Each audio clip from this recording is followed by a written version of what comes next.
작은 시간이 참으로 많이 뒤에서 있으면서 이걸 자르면서 내가 설교해야 되는 욕심에 대해서도 내려놔야 되겠구나 라는 생각까지 들었는데요. 잠깐 말씀 나누도록 하겠습니다. 오늘 본문에서는 예수님은 변화산에서의 그러한 사건들을 마치시고 산에서 내려오십니다. 그때에 변론하는 큰 무리들이 있음을 발견했는데요. 그 무리들에게 다가갔을 때 그 무리들에서 예수님을 보시고 나와서 예수님께 이릅니다.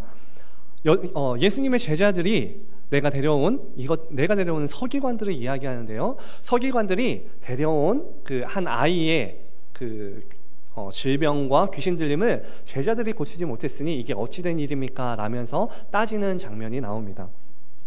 전체적으로 얘기해서 봤을 때 이 예수님께서는 그 질병과 귀신 들린 그 아이를 고치지 못한 이유에 대해서 너희들의 믿음이 작은 이유다라고 이야기를 합니다. 여러분, 이 작은 믿음은 무엇을 이야기하는 것일까요? 그것은 바로 행함이 없는 믿음을 첫 번째로 이야기합니다. 야고보서 2장 19절을 보면은 귀신들 또한 믿음이 있음을 우리들은 알 수 있는데요. 그 귀신들의 믿음과 진정한 우리들이 소유한 크리스찬의 믿음은 무엇이 다른 것이냐라는 것을 봤을 때 사도 바울은 야고보서 2장 18절에서 이렇게 얘기합니다. 귀신은 행함이 없고 우리들은 행함이 있는 진실한 믿음이 있다라고 얘기합니다.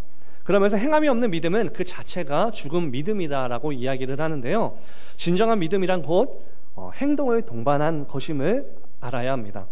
그것은 아브라함의 믿음 또한 자신의 아들 이삭을 바치는 행함이 있을 때 하나님께서 그 믿음을 인정하셨고 또한 그 믿음이 증명되었다는 것을 통해서 알 수 있습니다. 두 번째로 진실한 믿음은, 진짜 믿음은 그리스도와 함께 있을 때의 능력이 있는 것을 믿는 것입니다.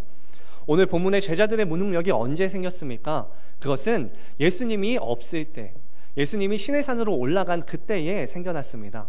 그러므로 우리들은 예수님을 벗어나서는 어떤 것도 능력이 되지 않는 것을 알아야 합니다. 우리의 믿음은 하늘에 있는 하나님과 이 땅에 있는 우리들을 연결시켜주는 것이 바로 믿음입니다. 그것은 바로 하나님의 그 놀라우신 그 능력이 나에게 전해지기까지는 이 믿음이 곧 믿음을 통해서 우리가 곧 소유해야 된다는 것인데요. 이것은 또한 예수님을 통해서 가능해집니다.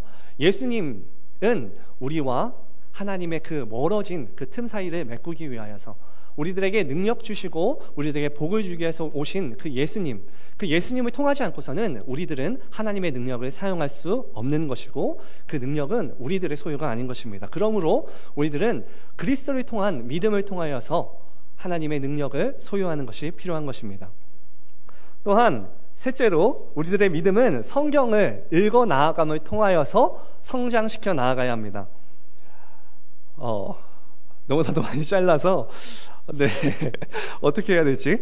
여러분, 저희 지금 현재 교회 교육부서에서는요, 큐티로 지금 매주 우리 아이들, 우리 학생들이 큐티를 통하여서 하나님의 말씀을 항상 읽어 나가고 있는데요.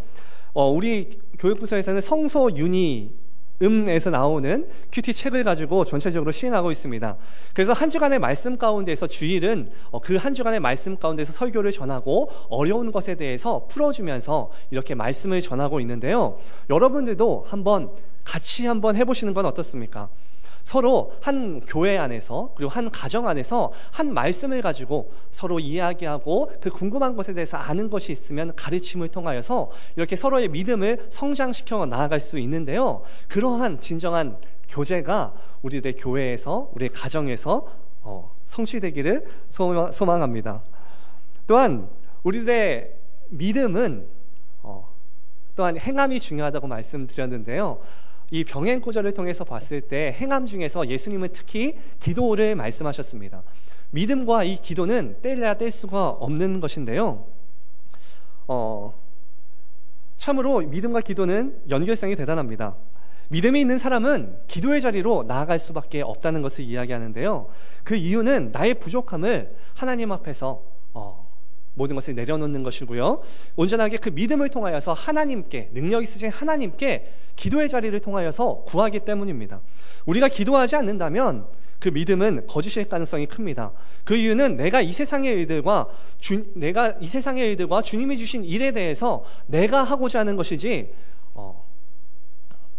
온전하게 내가 하고자 하는 그런 이기적인 마음을 교만한 마음이기 때문에 기도의 자리로 나아가지 않는 것입니다. 그렇기 때문에 우리의 믿음은 기도의 자리로 나아가는 그 행함을 통해서 이루어지는 것입니다. 여러분, 말씀을 마무리합니다.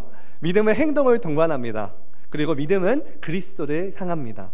그리고 또한 셋째로 믿음은 말씀을 통해서 성장시켜야 합니다. 그리고 믿음을 가진 사람은, 겸손한 자는 기도의 자리로 나아가는 것입니다.